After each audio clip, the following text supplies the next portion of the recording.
Hai. Hai, ini. Hai Bu. Halo Ini Bunda. pertama kali Bu Rini live IG atau sudah sering ini? Kalau Bu Rini kayaknya udah sering ini. Udah sering. Udah sering. Kayak ada beberapa kegiatanku yang kayak culture exchange gitu, yang aku datangin tamu-tamu tuh Oke, biasanya aku ikutin. tak. Ada 3 menitan lagi sih nanti kita bisa tunggu teman-teman ya untuk join live IG-nya. Oke, boleh. Sebentar. Iya, aku bisa kirim invitation Mm-mm. juga ya. Oh, ada Pak Daniel join. Tak kirim. Oke.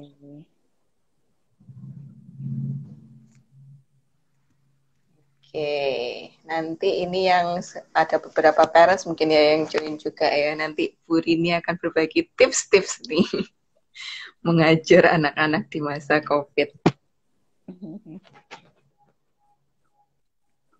Betul. Aku coba kasih invitation beberapa komunitas guru.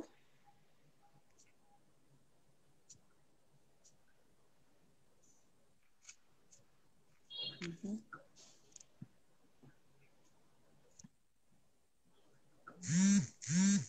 Hari ini from teachers ya, from teachers to entrepreneur. Menariknya karena ada in 21 days-nya itu. Story-nya apa coba ini? In 21 days. Teman-teman yang sudah join dan ada pertanyaan nanti boleh sambil diketik atau dituliskan di yang box pertanyaannya.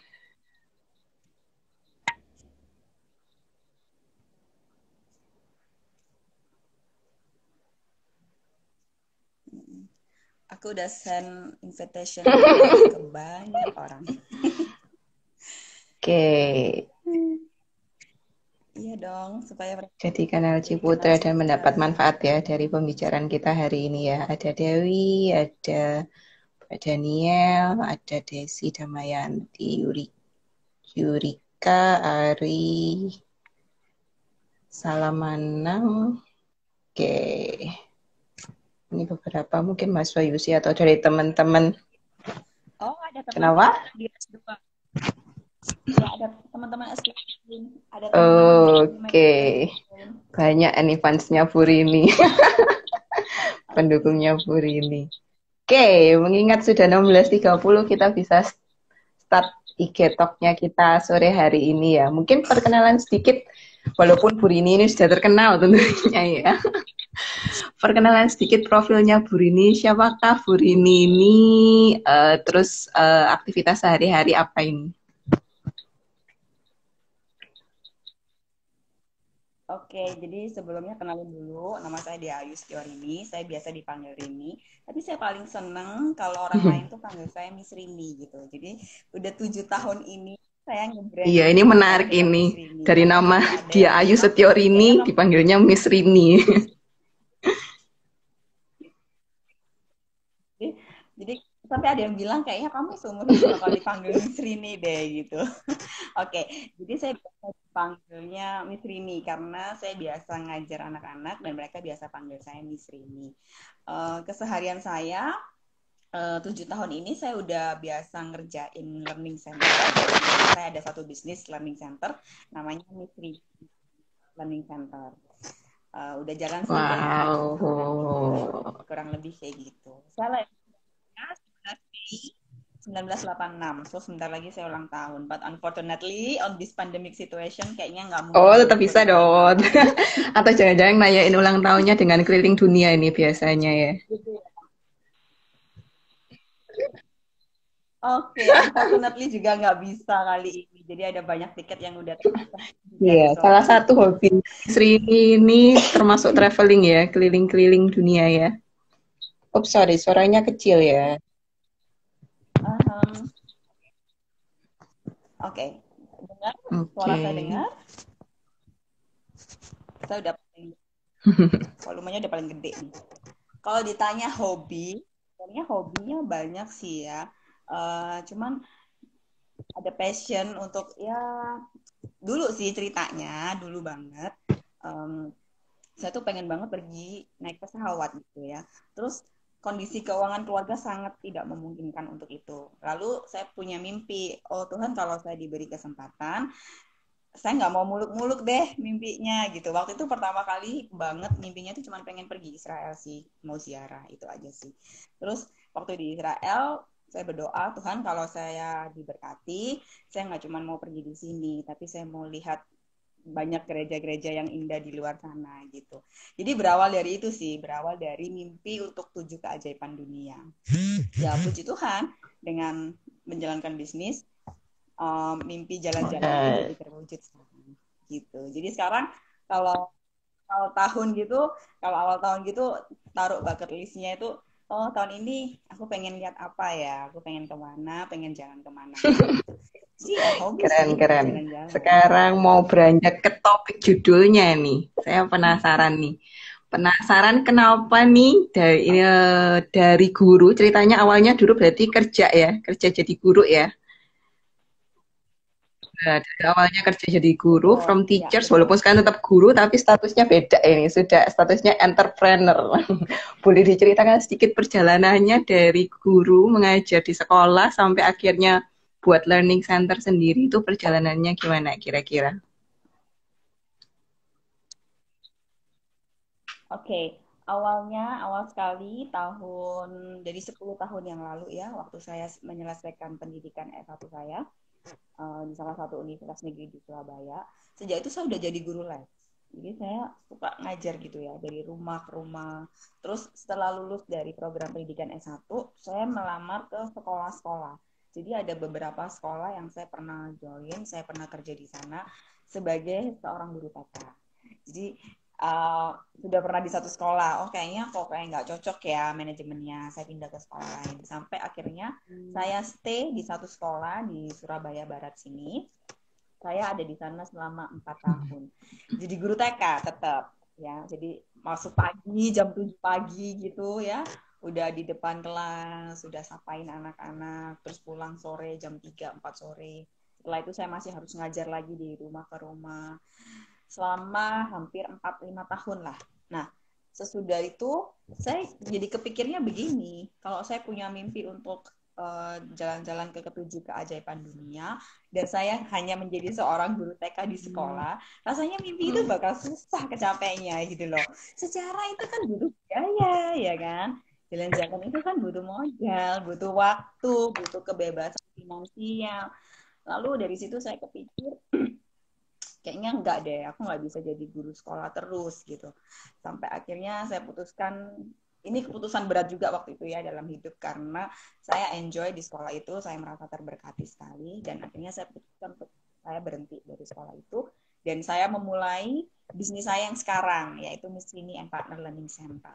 So itu 7 tahun yang Wih. lalu. Jadi benar, sekarang masih jadi sekarang masih itu, sekarang masih masih tetap menjalankan bisnis cuman dalam lingkup dan skup yang berbeda. Kalau dulu saya jadi guru di sekolah, saya bekerja untuk orang lain, dan sekarang saya tetap jadi guru, saya bekerja untuk diri saya sendiri dan Wes, orang lain keren. juga Jadi sih. kata kuncinya ini sebenarnya yang memotivasi ini punya mimpi ya, yang dikejar sehingga terdorong nih untuk jadi entrepreneur. Nggak tahu nih teman-teman yang join IG Live hari ini sudah punya mimpi atau belum ini? Punya motivasi yang dikejar atau enggak? Seperti Miss Rini ini ya. Itu yang membuat Miss Rini ini jadi terpacu, jadi entrepreneur dan mendirikan learning center-nya. Terus berikutnya pertanyaannya ini cerita 21 Days-nya ini gimana ini ceritanya? Ini 21 Days ini ada kisah apa di kata-kata 21 Days ini? Teman-teman, ini adalah masa yang sulit untuk setiap pengusaha. Saya yakin teman-teman yang lagi join IG Live udah ada, saya lihat ada beberapa yang udah punya bisnis ya, saya rasa ya. Jadi ada beberapa nama di situ yang saya tahu, saya kenal kebetulan mereka udah punya bisnis juga. Saya tahu ini adalah masa-masa yang sulit, tidak hanya sebagai karyawan, tapi juga sebagai pengusaha. Saya ada di sisi pengusaha saat ini ya. Saya ada di posisi pengusaha dan saya merasa bahwa di sepanjang hidup saya menjalankan bisnis ini di usia saya yang tergolong kategori milenial ini, kelompok milenial, saya ngerasa kayak oh Tuhan ini benar-benar kayak kayak tiba-tiba kayak badai datang gitu loh ya. Kayak badai datang kayak aduh aku mesti apa gitu ya. Yang tadinya kita punya pendapatan sekian, terus tiba-tiba diterjang badai, tiba-tiba cut off, benar-benar gak ada. Terus saya juga punya tanggung jawab sebagai pengusaha, saya punya karyawan yang masih kerja sama saya. Keputusan apa yang harus saya ambil? Seperti itu. Jujur aja, di saat pemerintah melakukan lockdown, apalagi PSBB kemarin ini, semua bisnis, learning center, edukasi, tempat ibadah, dan sebagainya itu harus tutup. Mau nggak mau ya. Dan saya pun juga harus memberlakukan beberapa kebijakan-kebijakan dengan adanya peraturan tersebut. Nah, sejak awal bulan Maret itu kondisi sudah nggak baik. Karena ada beberapa sekolah yang sudah mulai tutup. Di saat sekolah tutup, berarti anak-anak udah nggak ada kegiatan aktivitas belajar di sekolah. Dan mereka tidak membutuhkan jasa saya lagi. Seperti itu. Biasanya mereka pulang sekolah, datang ke saya, dan kami bantu semua urusan pekerjaan, tugas-tugas mereka. Dan kali ini enggak. Karena sistem belajar online itu membuka kesempatan buat siswa itu belajar secara mandiri di rumah. Nah, otomatis saya harus mulai berpikir apa yang bisa saya kerjakan lagi selain berharap pada satu kaki meja. Nah, istilah ini saya jadi ngerti banget ya. Setiap pengusaha itu nggak boleh bersandar hanya pada satu kaki meja. Jadi kalau meja itu punya kakinya 4, kita pengusaha ini juga harus punya kaki 4 sebagai sumber pendapatan. Oke, saya belajar juga ini. Nah, sejak itu jadi sejak masa pandemik ini dimulai, saya jadi ngerasa kayak, aduh saya harus berbuat apa nih? Saya harus mengerjakan apa lagi ketika sumber pendapatan saya yang utama ini nggak jalan gitu ya.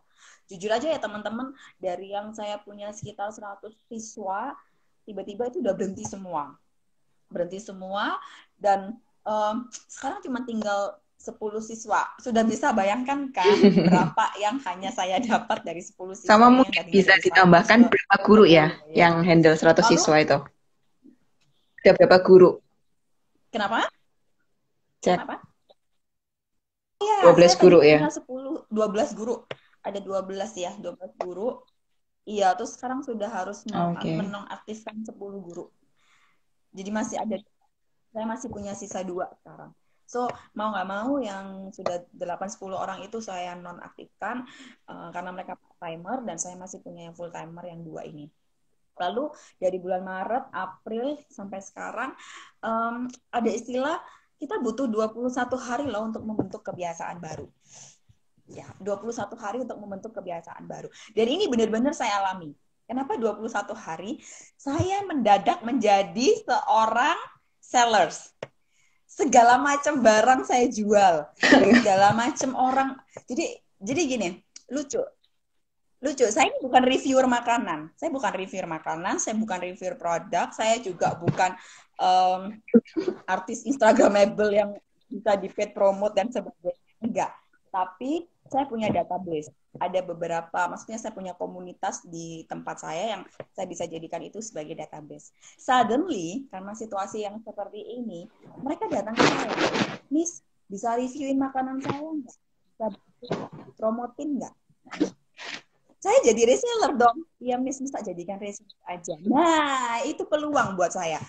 Saya nggak tahu, itu suddenly ya. Saya percaya itu pasti ada campur tangan Tuhan ya di balik itu semua. Jadi dalam 21 hari, mendadak banyak banget produsen-produsen makanan itu, pebisnis startup yang memberi produknya ke saya, minta saya review, lalu mereka minta saya untuk jualin. Jadi nggak cuma itu aja. Jadi nggak cuma reviewin makanan, nggak cuma reviewin produk. Kebutuhan pasca corona ini banyak banget ya. Mulai dari dusun. Vitamin.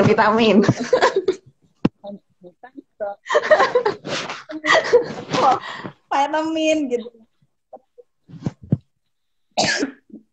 Pokoknya segala macam kebutuhan yang sifatnya force major ya, force major. Jadi suddenly itu dapat gitu loh. Terus saya dapat komunitas-komunitas mulai dari pedagang Surabaya, pedagang sejawa, pedagang sejawa Bali, gabung-gabung dalam grup-grup seperti itu, dan itu cepet banget gitu loh. Prosesnya 21 hari yang saya membiasakan diri saya jadi jadi punya bisnis online, saya jadi bisa kirim barang ke pulau, saya jadi bisa terima orderan macam gitu. Nah, menurut saya pendapat itu benar banget. Kita butuh 21 hari untuk membangun kebiasaan baru. Dan saya butuh 21 hari di masa pandemik ini untuk saya menyesuaikan diri saya dengan bisnis yang baru, melihat peluang yang ada. Oke, Kurang lebih kayak kalau gitu. boleh diambil kata kuncinya nih, kata kunci yang penting ini berarti sedari muda nih pentingnya kita bangun komunitas dan bangun network ya. Rasanya ini Bu Rini juga, Miss Rini ini tertolong juga, bukan tertolong lah istilahnya ya, maksudnya terbantu juga karena sudah memang punya banyak komunitas, banyak network, ya kan? Jadi banyak channelnya. Miss Rini ini ada pertanyaan nih, ada yang mau mengikuti jejak Miss Rini nih di dunia pendidikan. Pertanyaan dari Dewi Ratna, Miss, saya tahun kemarin lulus dari UC, alumni UC ini, ya kan? Saya join di instructor fashion di salah satu kursus. Mimpi sekarang sih pengennya bisa buka bisnis serupa. Apa saja yang dipertimbangkan sebelum memulai? Jadi mungkin bisa share apa nih yang perlu dipersiapkan sebelum mulai, atau jangan-jangan mulai aja. Iya. Pertanyaan saya, bisnis yang serupa ini bisnis fashion atau bisnis learning center seperti saya? Iya, instructor Instruktur kan fashion dia di salah sekarang jadi satu instruktur fashion kursus. nih, ya kan? Di salah ya, berarti dia pengen punya tempat kursus gitu kan, tempat kursus di bidang fashion gitu ya. Oh ya, saya mau share dulu satu hal ya teman-teman. Jadi di tahun sekitar 12 tahun yang lalu waktu saya masih jadi seorang mahasiswa, saya pernah buka restoran ya. Saya join dengan 3-4 teman gitu, kita buka restoran. Rumah makan bakso waktu itu. Dan which is kelima-limanya ini kami nggak ada yang bisa masak. Kami nggak ngerti tentang finance, kami nggak ngerti masak, kami nggak ngerti marketing, kami nggak ngerti apa-apa. Pokoknya intinya, pokoknya kita buka aja gitu. Urunan ya, jadi kayak apa sih bahasa patungan. Jadi patungan gitu, modal berapa gitu kita buka. Nah, apa yang terjadi? Gagal. Kenapa kok gagal? Saya jadi evaluasi, kenapa kok saya gagal? Satu, saya nggak paham tentang restoran. Dua, saya nggak bisa masak. Yang ketiga, saya nggak punya experience. Nah, ini sedikit berbeda dengan ketika saya membuka learning center. Ketika saya membuka learning center, saya merasa percaya diri sekali karena satu, saya expert. Saya merasa bahwa saya sudah berpengalaman mengajar di beberapa sekolah. Jadi saya merasa bahwa, oh ini bidangku gitu loh. Aku ngerti banget ini panggilan hidupku di sini. Jadi hal pertama apa yang mesti dipersiapkan, apa yang mesti dipertimbangkan sebelum memulai. Satu, pertimbangkan dan pikirkan matang-matang bahwa kalian itu memang expert di situ. Jadi kalau si Dewi ini expert di dunia fashion, desain dan sebagainya, yakinkan dirimu bahwa kamu expert di situ. Karena ketika kita merasa bahwa diri expert, kita merasa bahwa diri kita expert, kita kehilangan staff itu nggak takut. Jadi kayak saya ngerasa kayak dulu waktu saya buka restoran, saya kehilangan chef, itu saya takut. Waduh, chefku berhenti. Siapa ini yang mau gantiin dan sebagainya? Karena jujur aja kita nggak bisa masak waktu itu ya. Tapi ketika sekarang kita buka learning center, saya ngerasa bahwa ketika saya ada guru saya yang terpaksa resign karena satu dan lain hal, saya bilang nggak apa-apa. Ini yang namanya kalau di effectuation namanya pilot in the plane ya. Kita punya expertise-nya itu. Betul. Jadi you are the one must be expert on it. Jadi kamu mesti harus expert dulu ketika kamu memulai usaha. Yang dipersiapkan itu. Yang kedua, tetap harus perencanaan ya. Perencanaan, planning, organizing, actuating, controlling, itu tetap harus dibikin. Terus yang ketiga, belajar dari orang lain. Coba, kita ada istilah benchmarking kan. Benchmarking. Nah, sebelum kita memulai bisnis kita sendiri, kita coba benchmarking dengan orang lain yang kira-kira bisnisnya serupa dengan yang mau kita mulai. Jadi kalau saya punya learning center yang sifatnya lebih private, saya cari learning center mana yang kurang lebih karakter dan karakter bisnisnya itu bakal kayak saya. Nah, dari situ saya belajar. Banyak sih, banyak caranya untuk belajar ya. Jadi mesti benchmarking dulu supaya kita nggak blank gitu loh. Ibaratnya kayak masuk ruangan itu di dalam ruangan itu nggak kosong, tapi sudah ada sedikit furniturnya, sudah ada lampunya, sudah ada apa aliran listriknya misalnya seperti itu. Jadi benar-benar nggak blank. Terus yang keempat, benar kata Bu Nana tadi, kalau mau memulai bisnis apa yang mesti dipersiapin? Mental untuk memulai. Kadang kita udah kayak kepikiran aku udah ngerti ini udah ini dan itu dan sebagainya udah komplit kayaknya, tapi kita nggak punya mental keberanian untuk memulai. Jadi kalau mau memulai ya mulai aja. Kadang sampai orang tua aku tuh kayak gini, kamu tuh terlalu berani kayak gitu. Orang tua aku tuh bilang kamu tuh terlalu berani, tapi kalau dalam bisnis kita nggak berani, kita nggak mulai, kita nggak ngerti hasil kan. Jadi bagus kalau kita punya mental berani untuk memulai. Terus yang terakhir kalau mau bisnis, berdoa ya, libatin Tuhan ya. Bener nggak sih itu panggilan hidupmu? Gitu. Itu yang utama sih. Kayak waktu saya mau memulai Lancaster ini, saya bener-bener kayak ambil waktu untuk devosi gitu ya. Kalau kita diajarin kayak kita bener-bener devosi gitu. Ambil waktu benar-benar dengan Tuhan bahwa oh, Tuhan bener nggak sih kamu mau pakai aku? Keren banget dan dalam banget ini ya. Ini teman-teman yang join IG ini perlu sambil refleksi ini. Sudahkah kita menemukan panggilan hidup kita ini ya? Itu ada lanjutannya tuh dari Dewi. Ya, dia memang mau jalanin kursus di bidang fashion atau tata busana. Terus kira-kira apa saya harus juga untuk pindah-pindah ke beberapa tempat kursus untuk belajar lebih banyak. Jadi dia mungkin rencana benchmarkingnya dengan jadi guru di beberapa tempat kursus. Perlu ngajar di beberapa tempat atau gimana kira-kira nih menurutnya Miss Rini? Kalau dari pengalaman saya, ya, saya mengajar di beberapa sekolah, terus saya juga join di beberapa tempat kursus, sampai akhirnya saya memberanikan diri dan percaya diri bahwa, oh ya, this time for me to open my own. Sampai kapan dapat feelingnya itu? Dari berpindah-pindah sampai akhirnya Miss ini menemukan, oh ya ini saatnya deh, sekarang aku mulai sekarang ini kapan? Oke, kalau bicara saatnya kapan, ini balik lagi ke mimpi tadi ya. Kapan kamu mau wujudin mimpimu? Kayak tadi, saya starting di umur 20, berarti kalau 7 tahun yang lalu, berarti 26 ya. Sorry, 25.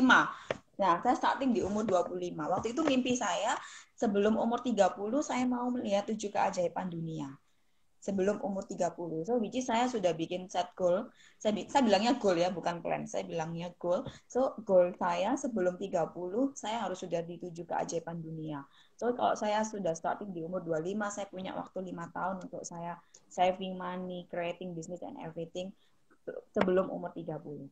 Jadi, balik lagi, life goalmu ini yang mana? Gitu. Kalau life goalmu di umur berapa, nah saat itulah kamu putuskan bahwa oh ya ini saatnya Okay. Itu sih ada pada satu kita. Jadi aku udah waktu itu aku udah pertimbangin sih, aku udah cukup lah dengan pernah di sekian banyak sekolah, terus udah pernah join, aku udah punya jam terbang ya, maksudnya waktu itu saya ngajar dari jam 8 pagi sampai jam 10 malam. Terus saya udah handle beberapa anak dengan berbagai karakteristik, background, latar belakang, dan tingkat kesulitan yang bermacam-macam seperti itu. Meskipun saya nggak background pendidikan ya teman-teman. Ini backgroundnya Miss ini apa ya ini? Saya background S1-nya ekonomi, human resource. Oke. S2-nya di mana S2-nya? Gak ada background pendidikan. Oh iya benar. Ini buat teman-teman yang udah lulus S1, buat teman-teman yang lulus S1 ya. Saya saranin banget buat langsung join di S2-nya UC. Kenapa? Karena ada satu yang nggak bisa terbayarkan dengan uang, yaitu networking. Nah, Bedanya ketika kita di S2, itu rata-rata teman-temannya itu udah pada punya bisnis semua, yang skalanya udah besar. Jadi teman-teman di S2 itu rata-rata udah punya company, punya factory, punya kantor sendiri yang skalanya itu lebih besar. Dan itu networking yang nggak bisa dibayar dengan uang. Dan nggak ada di kampus lain. Nggak ada di kampus lain. Trust me. Trust me. Yang lagi dengerin live IG sekarang, UCA Itu ada ini, salah satu coba deh dosennya muncul juga lihat itu, live. ngasih komentar, Sorry. ada Bu Maurin. Hai Bu Maurin. Oh, Kembarannya Miss Rini. oke. Iya, saya sering sering diminta untuk bicara di S2. Ayo join S2, betul. Kapan lalu di Suara Surabaya loh. Oke, sekarang tadi kan sudah diceritakan sedikit merintisnya, how to start-nya. Mungkin boleh nggak diceritain struggle-nya jalanin bisnis les-lesan di awal-awal merintis ini seperti apa? Apakah ngadepin apa anak-anak dengan berbagai macam karakter, anak-anak yang mungkin nggak punya motivasi belajar, atau struggle-nya seperti apa? Atau bahkan rekrut guru mungkin jadi struggle tersendiri? Oke, sebelum sebelum saya jawab, saya mau tanya dulu untuk Pak Teddy Saputra. Halo Pak Teddy.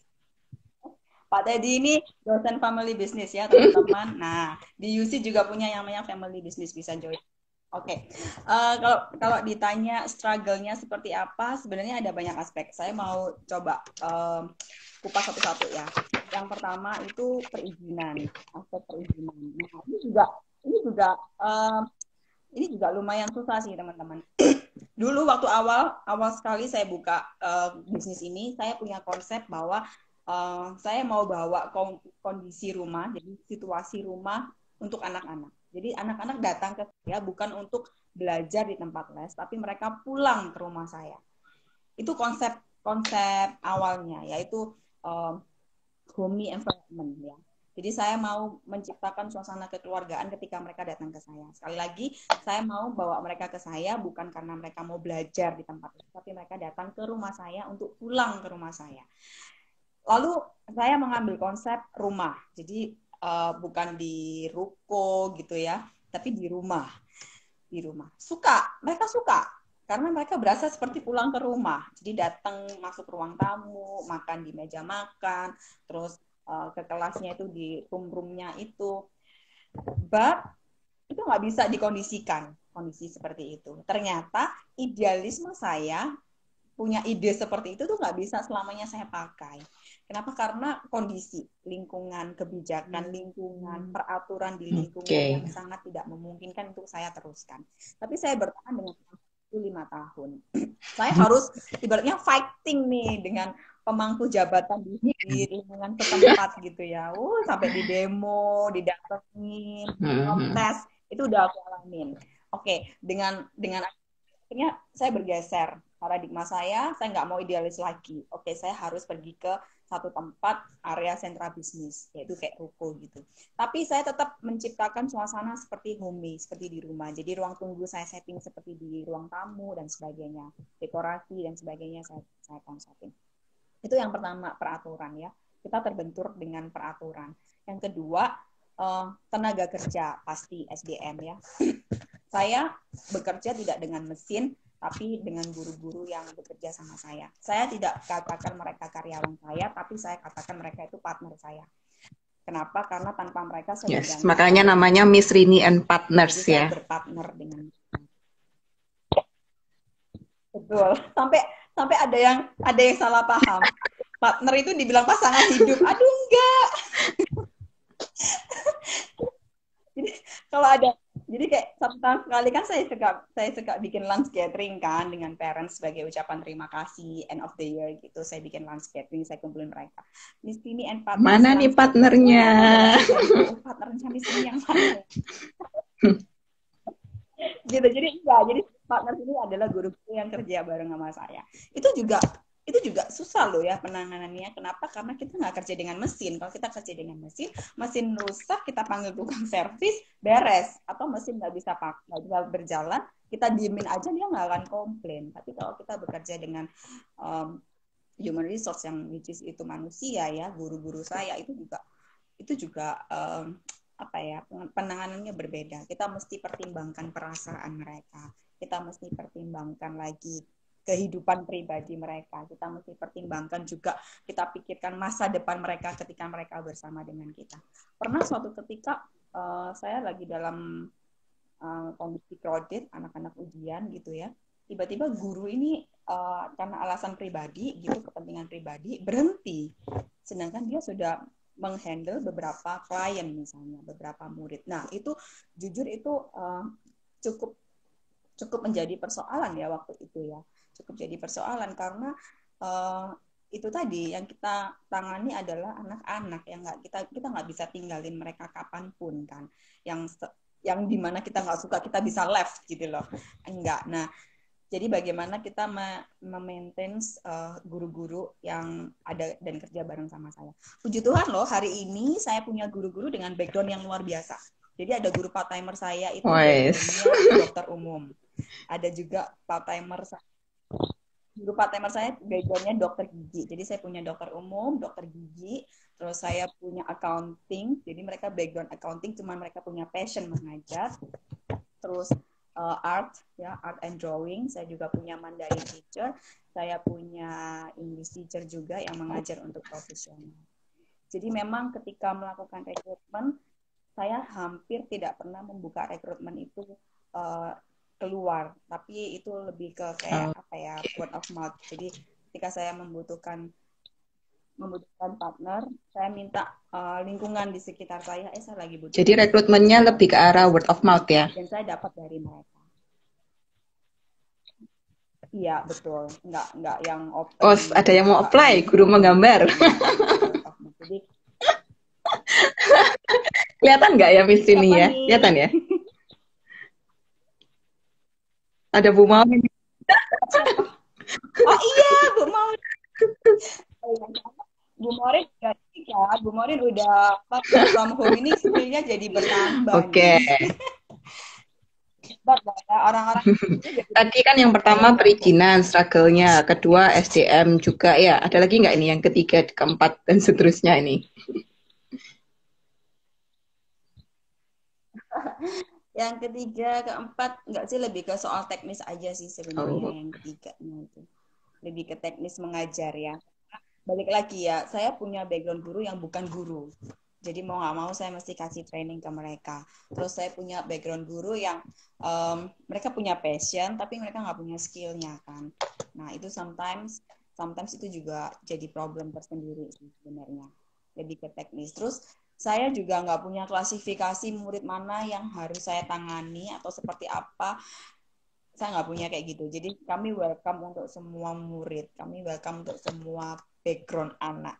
Nah, itu juga sebenarnya kesulitan sendiri. Ketika saya nggak punya SDM yang ahli di bidangnya, tapi kami terima murid dengan segala background, itu juga akan jadi masalah tersendiri sebenarnya. Tapi so far sejauh ini masih. Boleh nggak sih di-share ketika awal-awal memulai bisnis les-lesan ini, start dengan modal yang katakanlah di bawah minim sekali kalau atau boleh disebut nominalnya, mungkin Miss ini bisa share, atau di bawah berapa atau di atas berapa nih sekitar modalnya buat teman-teman bisa mikirin. Kira-kira kalau aku mau buat bisnis les-lesan, kira-kira aku butuh modal berapa ya? Oke, ini estimasi 7 tahun. Nanti teman-teman harus belajar finansial untuk menghitung ini ya. Perkembangannya kalau dinominalkan sekarang jadi berapa? Ada Bu Yuan nanti yang bantu ngitungin itu. Betul. Sebenarnya mau berapa besar nominalnya itu tergantung lokasinya, Bu Nana. Nah, kebetulan saya lokasinya kan di Surabaya Barat. Surabaya Barat ini termasuk Surabaya yang kategori mahal. Jadi lokasi di Surabaya Barat ini kategori Surabaya mahal ya, kategori mahal gitu ya. Kalau dibanding dengan beberapa wilayah lain di Surabaya, Surabaya Selatan atau Utara atau bahkan Timur, itu masih jauh lebih murah dari Barat. Waktu itu, oh ya, ini ada sedikit value-nya sih sebenarnya daripada uangnya yang mau saya share ya. Waktu itu, karena saya sudah pernah gagal di bisnis saya yang pertama, ketika mau memulai bisnis yang kedua ini, orang tua saya ragu. Orang tuaku ragu, lalu dia bilang kamu sudah pernah gagal, masa kamu mau gagal lagi kayak gitu. Tapi di sini saya lebih optimis karena saya ngerasa bahwa enggak, aku ini pasti berhasil yang di sini karena ini expertku gitu ya. Lalu saya hitung waktu itu sewa rumah, ini nominalnya sih, sewa rumah 2 tahun itu 70 juta. Ya, terus habis itu beli perlengkapan dan sebagainya kurang lebih 10 juta, which is 2 tahun. 80 juta untuk 2 tahun operasional. 2 tahun operasional itu butuh 80 juta. Karena semuanya sewa dan semuanya dibeli baru ya. Jadi seperti kayak meja tulis, buku, properti, semuanya itu dibeli baru. Which is kurang lebih sekitar 80 juta. Nah, satu hal waktu itu saya ingat banget, 80 juta ini uang dari mana? Saya bukan background dari anak konglomerat ya. Orang tua saya nggak punya bisnis apapun. Saya juga nggak diwarisin harta sesen pun. Karena bapak ibu saya juga bukan orang yang luar biasa seperti teman-teman di situ ya. Jadi benar-benar saya nggak punya modal saat itu. Saya kontak seorang teman yang bekerja di bank. Saya ditanya, kamu bisa kasih jaminan apa? Saya nggak punya apapun yang bisa saya jaminkan. So, peluang untuk dapat pinjaman dari bank itu sudah ditutup. Lalu, saya coba bertemu dengan beberapa orang tua murid. Jadi, saya sudah punya relasi nih sebenarnya. Saya punya networking yang bisa saya pakai. Saya waktu itu ingat sekali saya ketemu dengan 3 orang tua murid. Saya presentasi di depan mereka, saya buat proposal bisnis saya. Dan ketiga-tiganya ini menyetujui. Tidak ada satu dana pun yang ditolak. Oh, luar biasa ya. Saya langsung dapat 3 investor. Karena apa? Karena mereka sudah melihat kerja saya. Ketika saya mengajar anak-anaknya mereka, kan mereka sudah lihat kerja saya dan mereka yes waktu itu. Tapi balik lagi, kalau kita libatin Tuhan, semuanya itu pasti beda. Waktu itu saya bilang, Tuhan, saya buka ini dengan investor atau dengan siapa, gitu ya. Saya cuma berpikir kalau saya dapat investor, berarti saya bekerja lagi untuk orang lain. Karena saya harus membagi hasil dengan orang lain kan. Saya harus mempertanggungjawabkan uang yang mereka tanamkan ke saya, modal yang mereka tanamkan ke saya. Itu pikiran saya waktu itu ya. Pikiran saya waktu itu kalau saya dapat investor, berarti saya mesti kerja lagi untuk mempertanggungjawabkan uang ini. Padahal tujuan saya membuka usaha, saya ingin dapetin yang namanya freedom financial. Lalu saya sampaikan ke orang tua saya. Waktu itu, jadi 7 tahun yang lalu, bapak saya itu pensiun dari salah satu perusahaan swasta di Surabaya. Perusahaan asing swasta. Dan saya tahu dia punya dana cash. Waktu itu, karena dia pensiun. Lalu saya sampaikan, saya berikan proposal saya. Loh, ini sama orang tua ya, tapi saya bersikap profesional. Saya beri proposal bisnis saya sampaikan ke mereka, dan saya memberi jaminan ke mereka bahwa uang mereka akan saya kembalikan dalam waktu 6 bulan. Nah, jadi modal awal 8 juta itu, 80 juta itu kembali dalam waktu 6 bulan. Waktu itu ya. Gitu. Jadi, struggle-nya banyak. Saya yang benar-benar saya nggak punya modal apapun ya. Bayangkan guru TK berapa sih gajinya gitu ya. Untuk bikin usaha dengan modal 80 juta bukan jumlah yang sedikit loh waktu itu. Oke. Berikutnya ini, kalau misalnya di awal-awal merintis usaha itu kan biasanya mungkin kesulitan dapat klien atau dapat customernya. Mungkin bisa diceritain nggak perjalanannya bisa dapetin murid-murid yang pertama ini? Yang dilakuin sama Miss Rini ini apa sih?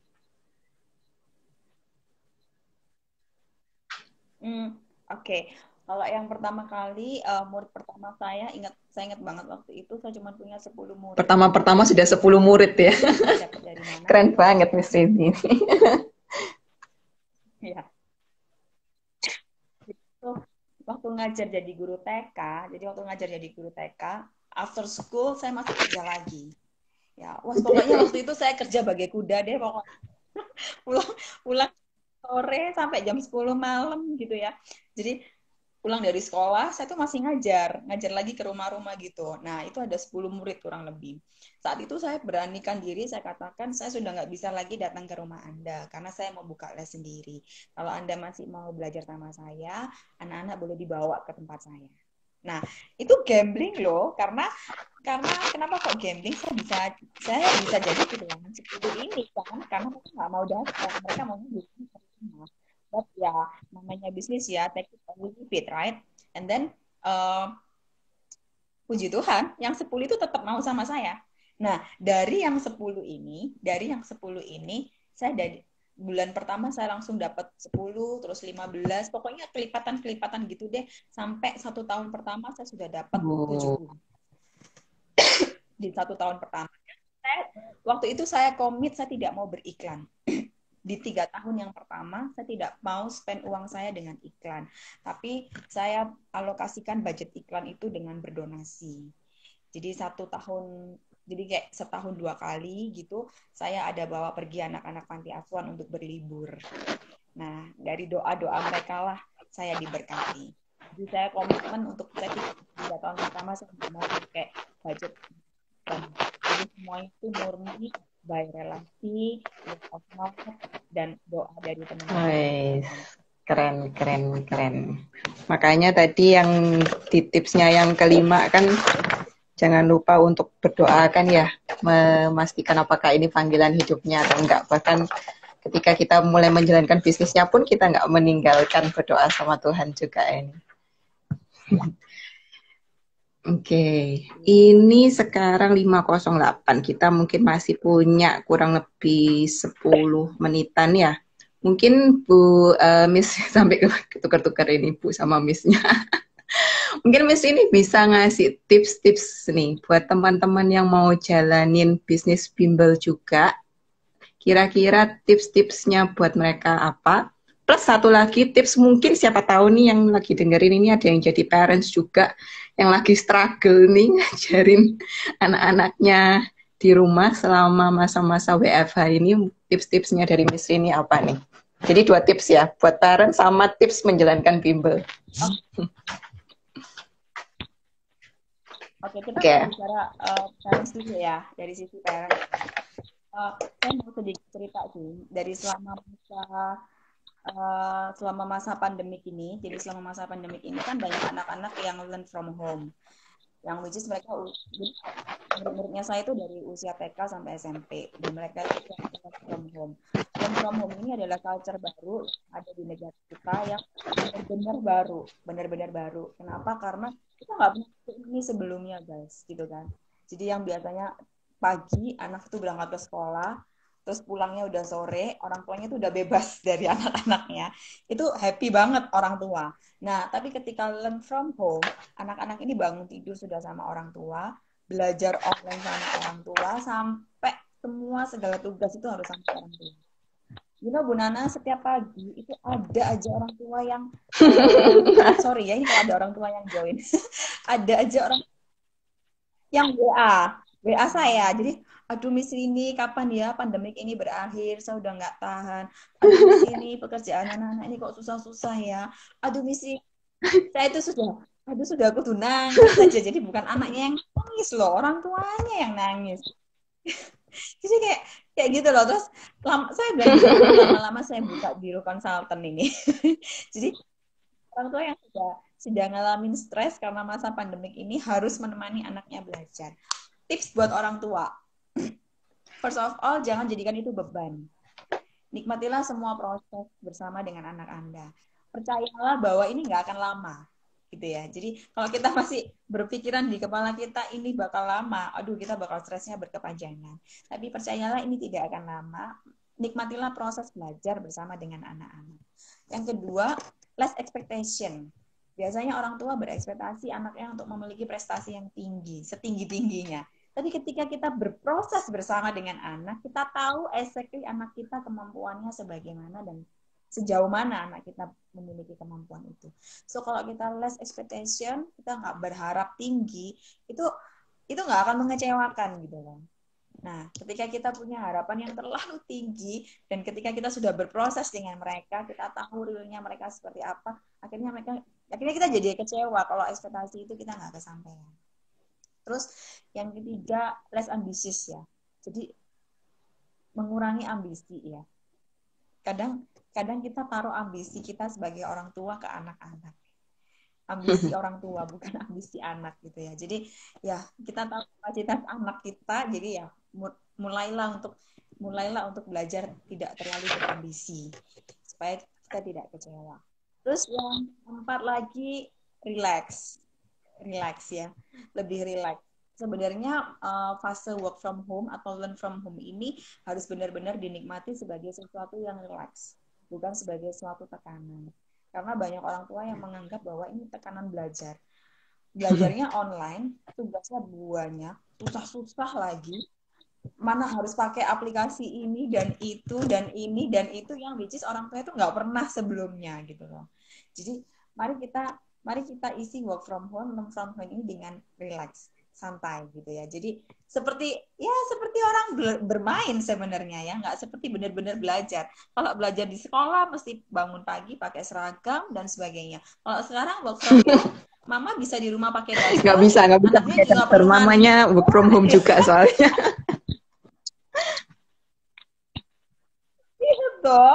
Iya toh. Jadi nggak usah work from, maksudnya nggak usah harus mandi juga, masih bisa pakai daster di depan laptop, temenin anaknya belajar.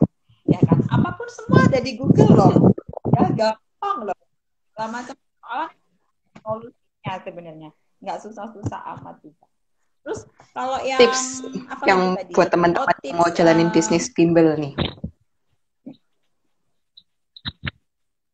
Oke, yang mau jalan bisnis bimbel kayak tadi, pastikan bahwa teman-teman ini menguasai di bidang ini, gitu ya. Terus yang sekarang yang sedang saya kerjakan yaitu bimbel online. Mau nggak mau saya harus adaptasi dengan situasi ya Bu Nana ya. Kalau tadinya saya cuman saya nggak pernah berpikir loh untuk mengadakan bisnis bimbel online ya. Offline, anak-anak datang ke tempat saya. Tapi sejak pandemik ini saya merubah model bisnis saya ke online. Jadi yang sekarang saya sudah half-half. Jadi dari jam 9 pagi sampai jam 12 itu offline. Jadi masih ada anak yang datang karena beberapa kepentingan mereka. Jadi mereka masih harus datang. Dan 12 sampai 6 itu sudah jam 12 sampai jam 6 sore itu udah online. Jadi mau nggak mau saya harus adaptasi. Nah, untuk yang baru mau memulai bisnis, bersyukurlah kalian karena kalian ada di situasi yang sekarang di mana segala sesuatunya itu bisa mudah. Kalian nggak perlu punya kantor, kalian nggak perlu sewa ruangan puluhan juta seperti yang saya lakukan. Kalian bisa mengerjakan bisnis kalian di rumah, asal internetnya strong. Itu. Dan ini banyak banget platform bisnis bimbel online yang bisa kita jadikan benchmarking kan, yang bisa kita jadiin benchmarking. Jujur aja ini benar-benar mengubah mental bisnis, mengubah cara bisnis kita dengan situasi sekarang. Jadi saya mau nggak mau saya memberi materi dengan bisnis online. Jangan salah Bu Nana, saya dapat beberapa murid baru loh dengan sistem online ini. Yang saya nggak perlu ketemu orangnya, mereka juga nggak perlu datang ke saya, cuma by phone, WA, terus ya register, jalan sudah. Jadi ada blessing in disguise-nya juga ya di balik hikmah COVID-19 ini ya. Iya, pasti dong. Balik lagi, semua itu pasti ada blessing-nya ketika kita bisa beradaptasi ya. Kalau orang bilang ketika dalam situasi seperti ini kita mau menjadi penonton atau mau menjadi pemain. Karena kalau dalam bisnis, kalau kita mau jadi pemain ya kita harus terjun langsung jadi pemain ya. Ikut main dalam bisnis tersebut. Seperti suddenly dalam 21 hari saya menjual barang-barang keperluan. Oh iya, itu juga poin penting kayaknya ya. Maksudnya kita sebagai entrepreneur atau sebagai pebisnis nggak boleh gengsi kali ya. Oh enggak dong, aku kan pemilik learning center, masa ngerjain yang lain dan segala macamnya. Harus nyingkirin gengsi, ya kan? Dan kata kuncinya belajar beradaptasi tadi penting banget. Oke. Betul. Nah, jualan peyek, saya jualan nastar, saya ngeriin makanan jadi pebisnis startup. Terus saya jual, Bu Nana butuh segala macam masker mulai dari tuple, triple. Karena COVID jadi ini ya, terekspan ya kemampuannya yang lain ya. Jadi bisa ngajar online juga, merambah ke yang lain-lain ini. saya nggak pernah sadar bahwa saya punya skill selling loh. Saya nggak pernah kepikiran loh sebelumnya, ya sebelum kejadian ini saya nggak kepikir bahwa saya ternyata bisa jualan dan omset saya lumayan sampai akhirnya orang-orang mau Saya wondering nih, nanti setelah COVID-nya selesai ini jadi punya banyak bisnis nih, Miss Rini ya. Nggak cuma learning center tapi bisnis-bisnis yang lain jadi tumbuh berkat COVID ini. Oke, Miss Rini, sebelum waktu IG Live-nya kita update, saya mau coba summarize beberapa hal. Mungkin yang pertama yang bisa diambil adalah punya mimpi atau punya goal itu penting banget.